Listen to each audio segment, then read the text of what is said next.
Imagine this. You're lying in your tent. Everything outside is silent, too silent. Your friends are asleep, or at least you think they are. Then, in the cold darkness, you hear your own voice whisper, soft, shaky, terrified from just outside the thin nylon fabric. "Hey, come out here, I need you."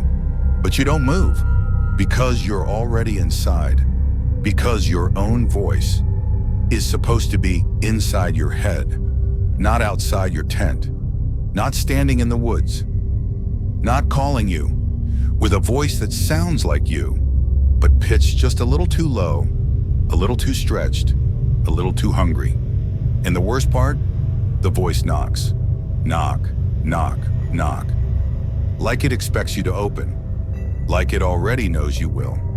Tonight, we're going into the Red Creek Forest, a place where voices don't stay where they belong, a place where whatever whispers your name isn't human.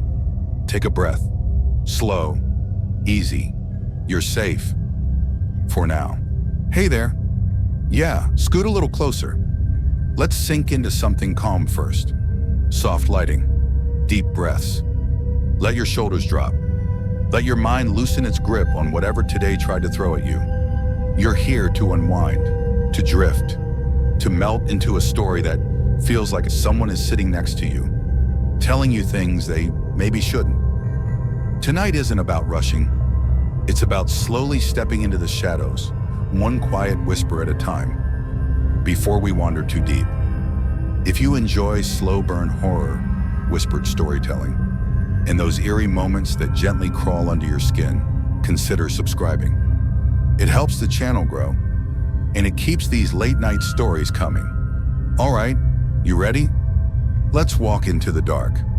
Let's drift now, quietly into Red Creek Forest. There's something about American forests that feels old. Older than the highways cut through them. Older than the little towns clinging to their edges. Older than the stories carved into wooden lodge signs. Red Creek Forest was one of those places. A stretch of pines and oaks so thick it looked like the night never really left. It sat behind a half-collapsing ranger station, next to a rusted, hiking trail closed sign that had definitely seen more winters than any of the four people standing in front of it. Those four were Jake, Mila, Brandon, and Zoe. A chaotic little squad of college friends who probably shouldn't have been anywhere near a forest like this, especially not after dark. But hey, decisions were made, snacks were packed, and Jake's confidence was louder than the warning signs. Jake wasn't dangerous, just chronically brave. Brave in the way that makes you wonder if the universe forgot to install a self-preservation chip. Or tall, athletic, wearing a backpack that looked way too professional for someone who had never successfully set up a tent alone. He kicked the broken sign gently with his boot. See? Not even locked. That means it's fine. Classic Jake logic. If the apocalypse came and a door was slightly open, he'd probably walk in. Mila. Then there was Mila, podcast addict, horror enthusiast, and the proud owner of a tiny handheld recorder she treated like a newborn child. She had a habit of narrating random moments into the recorder and then listening back later to catch things she might have missed. Which, yeah, totally normal. Definitely not the start of 90% of possession movies. Still, Mila was the heart of the group. Laugh loud, think fast, run fast, the Holy Trinity. Brandon was the clown. The guy who made jokes nobody asked for, usually at the worst possible moment. If they ever encountered a bear, Brandon would absolutely be the person who tried to talk it down. His fear didn't show as screaming. It showed as very loud, very bad jokes. Zoe. And finally, Zoe. Calm, quiet. The only one with an actual map. The only one reading instructions. The only one who believed nothing supernatural existed, but still carried a flashlight the size of a baseball bat. Just in case the forest tries something. If this were a video game, Zoe would absolutely be the only one with survival skills. Together they stepped past the broken sign and into Red Creek Forest. The trees here were taller than they should have been. Tall enough to block out everything except little slivers of moonlight, cutting down in crooked angles. The path under their feet was soft, like the ground hadn't been walked on in a very long time. Every step sounded like the forest exhaled a low crunch of damp leaves, a little whisper of cold wind slipping through the branches. Mila lifted her recorder. "All right, guys, Red Creek Forest, day 1. We're here to get eaten by raccoons," Brandon added. "Prove this place isn't haunted," Mila continued, ignoring him. Zoe snorted softly. "Haunted? It's a forest, not an abandoned hospital. Relax." Keyword number 1. Good. Natural. Perfectly placed. They kept walking. The forest swallowed their voices. No echo. No bounce. Almost like the trees were listening. It started small. A sound. Soft. Faint. Like someone stepping behind them. But when they turned around, nothing. Just trees standing still, like they'd never moved a day in their lives. Jake shrugged. "Probably a deer." Zoe checked her watch. "Or the wind." Mila frowned. "The wind doesn't sound like footsteps." Brandon grinned. "Maybe it's a ghost trying to sneak up on us?" He wasn't wrong, but none of them knew that yet. By the time they found a clearing big enough for the tents, the sky had turned a deep, bruised navy. Night here wasn't like normal night. It felt thicker. Like the shadows had weight. Jake set up the fire pit. Brandon dumped the snacks onto a blanket. Mila wandered the perimeter with her recorder. And Zoe unfolded the map like a parent trying to keep everyone alive. Everything was normal, chill, fun. Exactly the kind of night you look back on and say, "Wow, that was peaceful." Until the forest started talking back. "Guys, listen to this." Mila held up the recorder, pressing play. At first just wind, crunching leaves, Jake arguing with a tent pole. But then, Mila, soft, barely audible, stretched thin like someone whispered from underwater. Brandon laughed nervously. "Okay, creepy, but it's probably one of us." "No," Mila said. "I was alone when this recorded." Zoe frowned. "There's nothing out here but animals." Jake cleared his throat. "Let's not freak ourselves out, okay? We just got here." But they were already freaked. Not terrified, not yet, but uneasy. Like something just outside the campfire glow Tedesur was watching. Listening. Mimicking. Around midnight, the temperature dropped sharply. Not normal cold. Sudden cold. Like someone opened a freezer door in the middle of the woods. Jake zipped up his jacket. "Anyone else freezing?" Everyone raised a hand. "Great," Brandon muttered. "We picked the only forest with free AC." They sat in a circle, huddled near the fire, voices low, crackling flames reflecting in their eyes. Then from behind, Zoe came the first wrong sound. A whisper. Soft. Close. Using Zoe's voice. "Hey, turn around." Zoe froze. "Did one of you?" "Nope," Jake whispered. Mila shook her head aggressively. "Absolutely not." Brandon swallowed. "I'm literally right here." The whisper came again, this time a little sharper. A little more impatient. "Turn around." Zoe did not turn around. Smart girl. Very smart. Because the forest wasn't just a forest. It felt like an asylum without walls. A place where the silence echoed like an abandoned motel hallway. Where the moonlight flickered like a failing hospital light. Where the trail felt like a forgotten highway, leading somewhere nobody returned from. Red Creek wasn't just old, it felt buried. Like a graveyard pretending to be a forest. Roots tangled with things that used to breathe. Tonight, the forest felt alive. Hungry. Listening. Jake lifted his flashlight, pointed it toward the tree line. Slow, steady. Expecting to see a raccoon or a branch moving. Instead, the beam caught something tall, very tall, a figure, not moving, not breathing, just standing there between two trees' long arms, hanging all the way to its knees, head tilted, as if trying to understand what humans were. Its face was a blank stretch of pale skin. No eyes, no mouth, just smooth nothingness. The light flickered. The figure vanished. No footsteps, no rustle, just gone. Brandon whispered, "Nope, no, nope, I'm out." Mila's recorder picked up rapid breathing and a low, hollow whisper. "Stay." They crawled into their tents. Not because they were tired, but because no one wanted to keep sitting outside, where the trees moved without moving, and voices played without mouths, inside the darkness of their tents. Zoe checked her phone. No signal. Of course. Brandon whispered jokes to calm himself down. They did not help. Jake lay absolutely still, eyes open, listening. "And Mila?" She replayed the whisper. Mistake. Huge mistake. Because this time, through the static, a second voice had appeared. Not human. Not mimicked. Something else. Hungry. The forest watched them fall asleep. Or pretend to. It waited. Listened. Learned their voices. Because once Red Creek knew your voice, it never gave it back.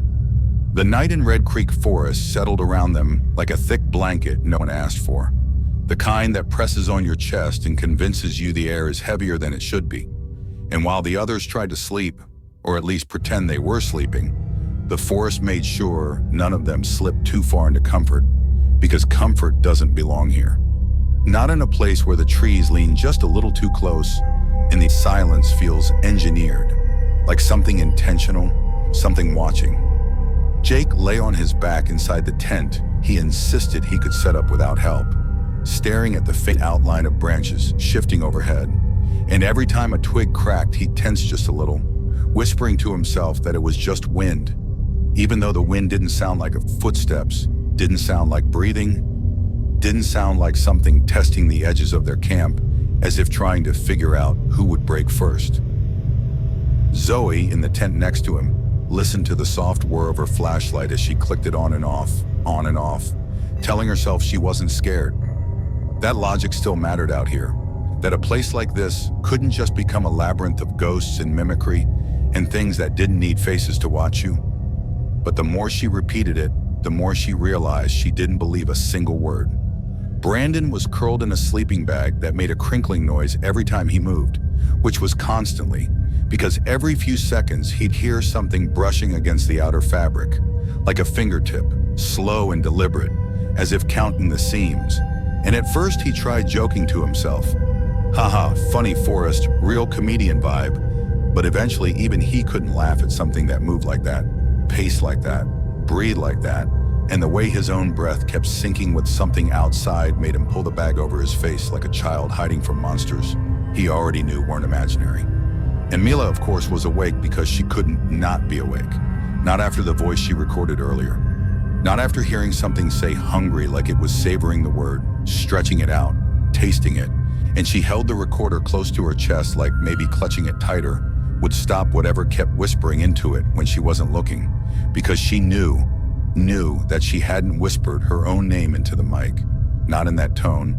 Not in that soft imitation that felt like a stranger wearing her throat. The forest was alive with the type of quiet that vibrates, the type that rings inside your ribs. And after maybe an hour, maybe less, time didn't behave normally here. A sound drifted through the trees, so faint it could have been imagined. Except it wasn't, because all four of them heard it at the same time, a voice calling for help. But it wasn't panicked, it wasn't desperate. It was polite, wrong, too steady, too controlled. Help, help, help, spaced apart like someone practicing lines, trying to shape the emotion without understanding it. And the weirdest part was that it sounded almost like Brandon, except Brandon was inside his tent whispering, "Not funny, not funny, not funny."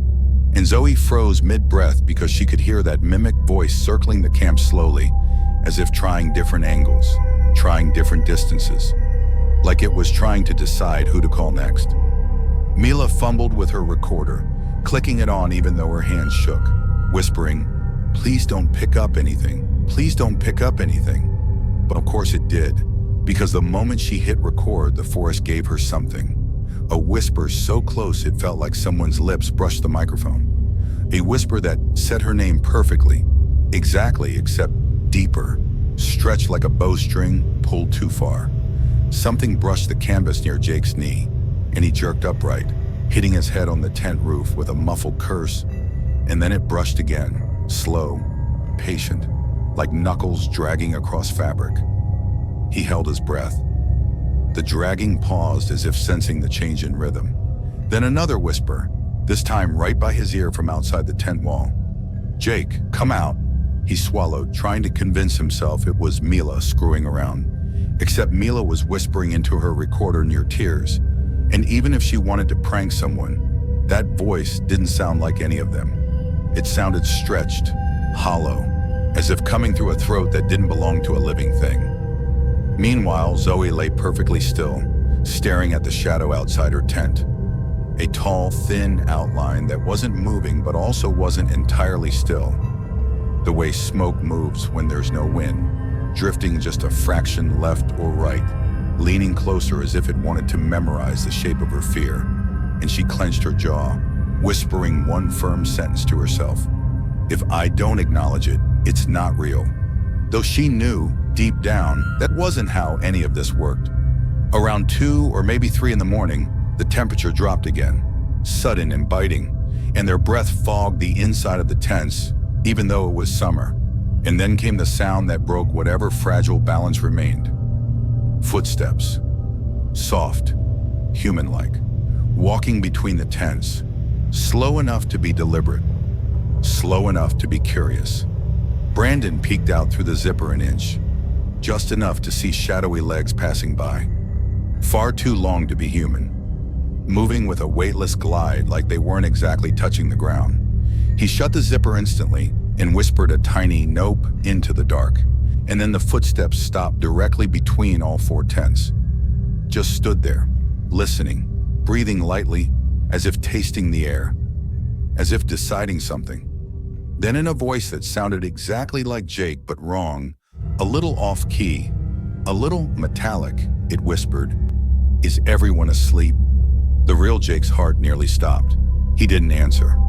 None of them did, and the thing outside repeated the question, quieter this time, more curious, like a child trying out a new word. "Is everyone asleep?" Followed by a second voice stacked beneath it like an echo. This one sounding exactly like Mila. Mila covered her mouth to keep from crying. The mimic voices flickered, switching tone, switching pitch, blending their voices like a deck of cards being shuffled, trying to learn them, trying to perfect them. Then the shape moved again, walking toward the trees, dissolving into the dark like a shadow returning to its source.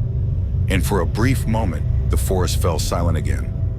But the silence didn't feel comforting. It felt like the pause between a question and an answer, like something waiting to see who would make the first mistake. Eventually, just before dawn, Jake heard it again, very faint, very distant.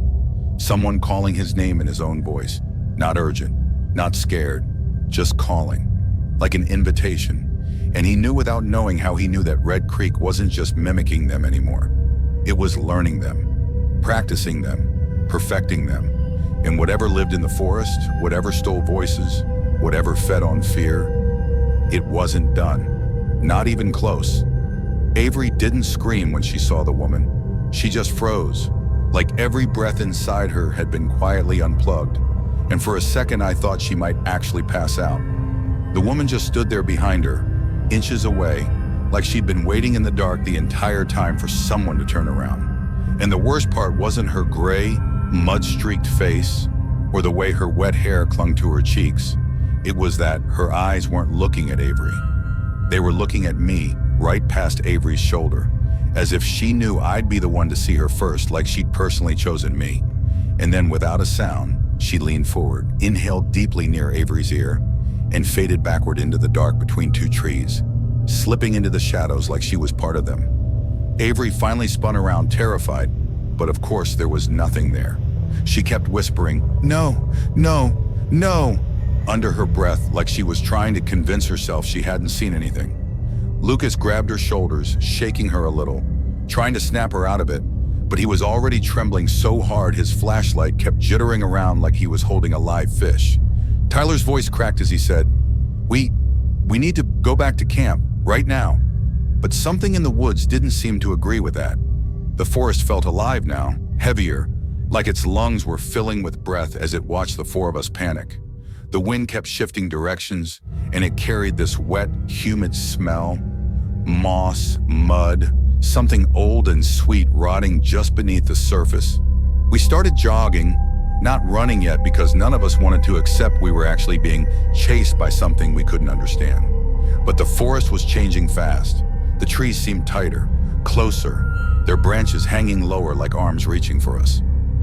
At one point, Lucas tripped, and when I reached down to help him up, the ground under his hand moved. I swear to God it pulsed, like something underneath the dirt had shifted away, almost annoyed. He yanked his hand back and whispered, "The ground is breathing." And honestly, I didn't even want to argue because I'd felt it too. When we finally made it back to camp, everything was wrong. Our tents weren't in the same arrangement. Our fire pit was gone, not stomped out, not scattered, just gone, like we'd never built one. Our backpacks were still there, but they were faced in the wrong direction, and our lantern was hanging from a tree higher than any of us could have reached. Tyler said, That's not possible." And I told him to shut up, because hearing it out loud made my skin crawl even more.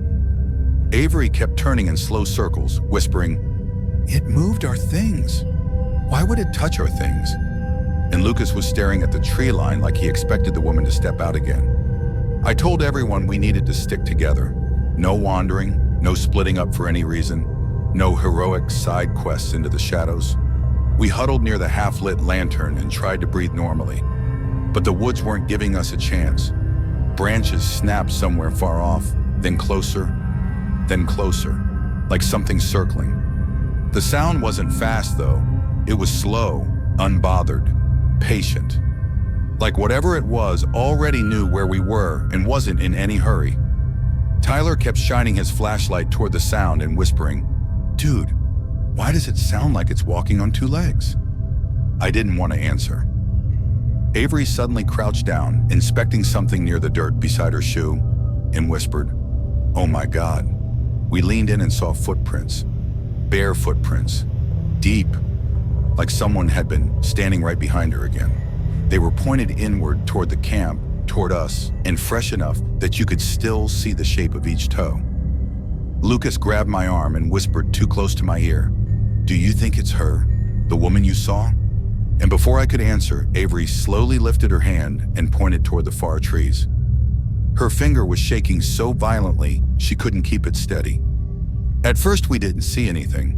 Then the trees parted slightly in a breeze that didn't touch us, and a shape appeared just beyond the light. A pale outline, the faint silhouette of a woman standing completely still, her head tilted slightly to the side like she was studying us. And then we heard it, whispering. Not loud, not clear, but close, way too close. It wasn't coming from the woman. It was coming from the trees around us, above us, behind us, like dozens of voices layered on top of each other, all repeating something too soft to understand. It almost felt like the forest was talking to her, giving her instructions. Tyler whispered, "Why? Why isn't she moving?" And I said, "Because she doesn't have to." The lantern flickered hard. A cold gust hit the back of my neck, and a voice, right behind me, whispered something that felt like a name. My name.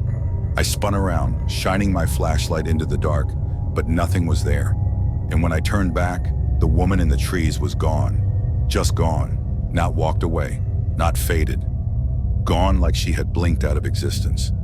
Avery sank to her knees, shaking uncontrollably, whispering, "We're not supposed to be here. She doesn't want us here." And Tyler finally snapped, yelling, "Then why won't she just let us leave?" The forest answered with a deep, distant groan, a low, rumbling sound like something underground shifting. The dirt trembled beneath us, and that was when we realized the horrifying part. The whispers weren't just coming from the trees. They were coming from below us too.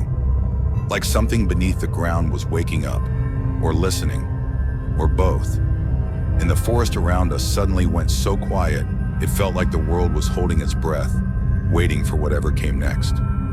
Avery's breathing sounded thin and papery, like it could tear at any second, and the silence around us got so deep it felt like the whole forest had dropped into some kind of unnatural sleep. Except we could feel eyes on us from every corner of the dark. Eyes that didn't blink and didn't move, just watched, heavy and patient. And I remember thinking that humans aren't supposed to feel watched by a place, like the actual ground.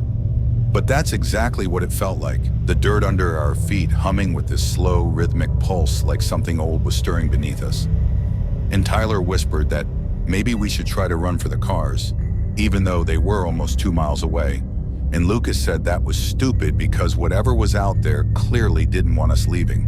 And Avery kept shaking her head, whispering, "She's not letting us leave. She's not letting us leave." On a loop, like she wasn't talking to us, but reminding herself of something she already knew. And then all at once, the lantern above us flickered, dimmed, brightened, then dimmed again, like something invisible had run its fingers along the glass. And in that flicker, we saw her, not far, not at the tree line anymore, but closer, maybe 20 yards away, just standing there with her head tilted the same strange way, like she was listening to something we couldn't hear. And her skin looked even grayer than before, like old paper soaked in river water, and her hair was hanging straight down like it was dripping, though there was no water falling. And Tyler whispered, "Why is she getting closer every time the light flickers?" And I didn't answer because I didn't want to acknowledge that he was right. And then the whispering started again, this time louder, swirling around us like a draft of cold air, except there wasn't any wind. And instead of sounding like a forest full of voices, it sounded like one voice multiplied into hundreds, all layered, all whispering the same dragging sound that almost sounded like they were breathing through the trees, pulling air through bark and leaves and roots. And Avery covered her ears, but it didn't help, because the whispers were underneath our skin too, humming through our bones. And then the ground twitched under my shoe. Not a tremor this time, but a real twitch, like something had brushed against the bottom of the earth. And I swear I felt something long and thin slide directly under where I stood, like it was feeling for me, tasting the vibrations of my heartbeat. And I stumbled back and said we had to move now, right now. And Lucas grabbed our backpacks and shoved them into our hands because packing them properly didn't matter anymore. And we started moving fast through the trees, not running yet, but definitely way past walking. And every time one of us looked back, she was closer, always closer, never moving the way a person moves, but appearing in new spaces between flickers of moon through the branches. Like she didn't walk at all, she just arrived. Like the forest placed her wherever it wanted her to be. And the deeper we went, the more the forest changed. The trees growing thicker and more twisted, roots curling like ribs breaking through the ground. Some roots so large they looked like shoulders rising from the dirt. Like the skeleton of something huge was lying just beneath us, inches under our feet. And Tyler kept saying, "This isn't the way we came. This isn't the way we came." And I kept telling him to keep going because turning around felt worse. Felt like walking straight into her hands. And Avery suddenly grabbed my arm so hard her nails dug through my sleeve. And she whispered, "They're following us underground." And when I asked what she meant, she pointed to the dirt beside us, where long cracks were forming in the soil. Thin at first, then widening, like something beneath us was pushing upward.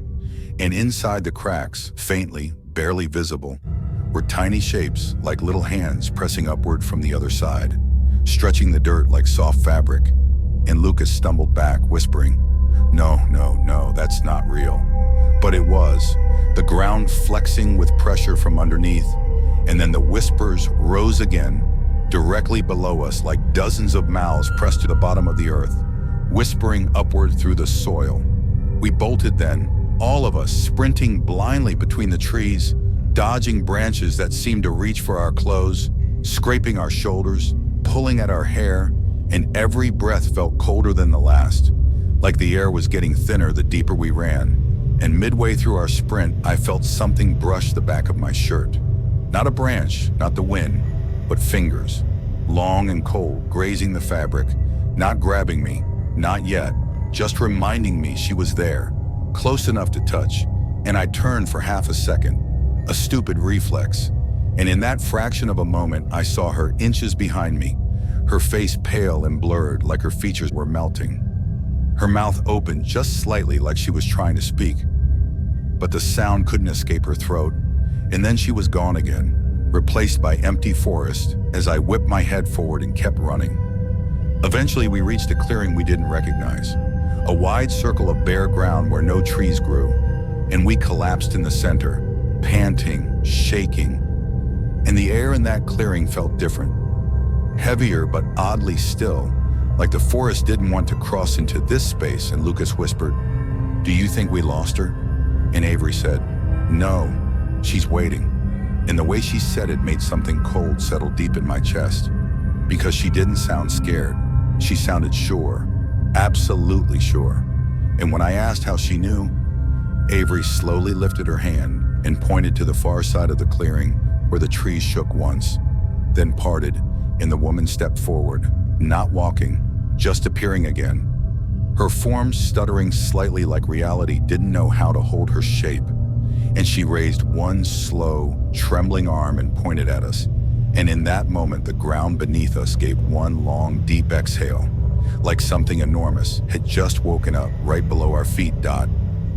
It felt like the entire clearing tightened around us, like the air had been pulled thin as thread, and for a moment none of us moved or breathed or even thought. We just stared at her as she stood at the edge of the clearing with her arm lifted toward us, her finger curled slightly like she was beckoning or accusing, or maybe both.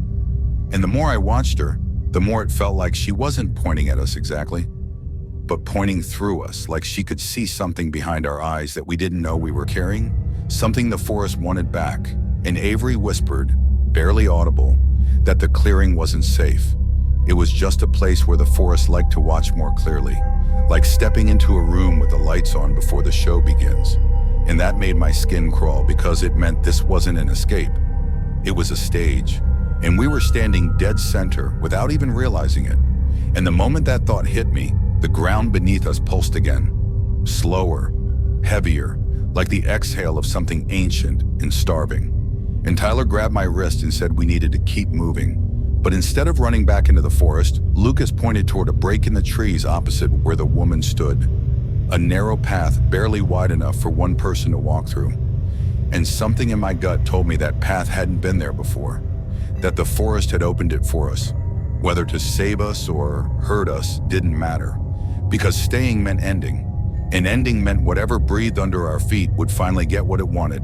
So we bolted toward the path, shoulder to shoulder, and the moment we stepped onto it, the whispering stopped completely, like someone hit a mute switch on the entire forest.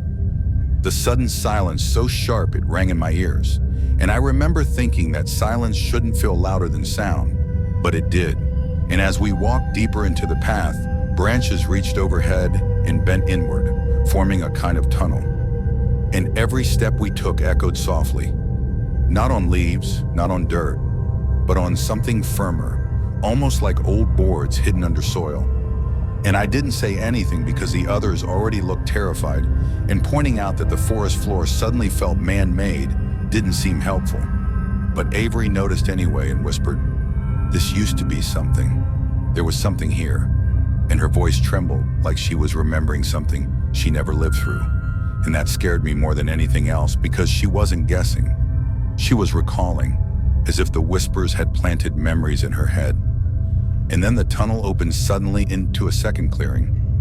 This one smaller, perfectly circular, and in the center stood the remains of an old foundation.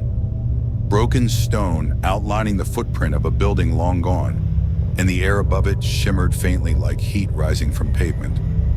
Except the air was cold enough to sting, and Tyler whispered, "What is this place?" And no one answered, because the woman had appeared again, this time inside the old foundation, standing exactly where a doorway once might have been, her body still, her face half turned as if listening to something just behind her. And I felt this awful, sinking realization that we weren't running from her.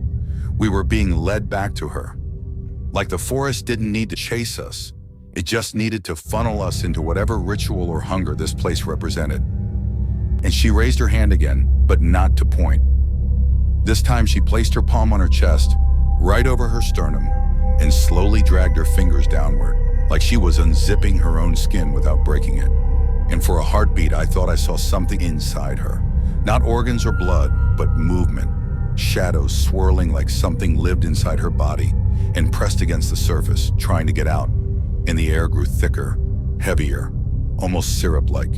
And Lucas gasped for breath and dropped to his knees, clutching at his throat like hands were wrapped around it, even though nothing visible touched him. And Avery screamed his name and reached for him, but her voice got swallowed midair like the sound never left her mouth. Like the forest absorbed every syllable, and I grabbed her shoulder because the ground inside the foundation began to ripple, stones shifting, dirt churning like something was rising, and a shape began pushing upward, huge, long, segmented like a spine the size of a tree trunk. And I realized then that the woman wasn't our hunter. She was the host, the vessel, the lure, and whatever lived beneath Red Creek Forest was the true hunger, the true voice behind the whispers. And Tyler yelled for us to run, but Avery was frozen, staring at the shape rising through the stone, her eyes wide like she recognized it, like the whispers had told her its name, and her lips moved silently as if repeating something we couldn't hear. And I had to grab her and pull her backward because the stones cracked open fully, splitting like eggshells, and a long, twisting column of bone or root or something between the two erupted upward with a sound like dry wood breaking underwater. And the woman's head snapped upward suddenly, the first actual movement she made on her own, her mouth opening wide, impossibly wide, stretching until the corners of her lips tore slightly. And from her throat came a sound so low it felt like it vibrated through my spine. A calling, a welcome. Something meant only for the thing rising behind her, and we ran, dragging Avery, hauling Lucas to his feet as he staggered forward. The forest closing behind us, but not fast enough to keep us in. Almost like it wanted us to run now, like it wanted the chase again. And I remember pieces after that in flashes. The pounding of our feet, the branches tearing at our clothes, the whispering returning louder now, frantic, excited, like our fear had flavored the air with exactly what the forest craved. And then the trees thinned, and we burst out onto the trail. Then the highway, in the sudden presence of open sky, felt unreal, like stepping out of a nightmare into a memory of safety. And we didn't stop running until we reached the car, all four of us shaking so badly the keys almost fell from my hands. And as I started the engine, I heard something, faint, far behind us, drifting through the trees. A whisper, not angry, not screaming, but patient, almost amused. Like the forest wasn't done with us, like this was only the pause before its next invitation. And we drove all night in silence, the kind of silence that has weight, and none of us looked back. Even now, some nights when everything is quiet and the world feels a little too still, I swear I hear a faint rustle beneath the floorboards of my house, like something long and winding, shifting under the earth, waiting for the right moment to call my name again. And since you're here, listening in the dark with me, I need to ask you something that's been bothering me ever since we escaped that forest. Have you ever felt something brush against the ground beneath you? Something that shouldn't be there? Or was it just your mind?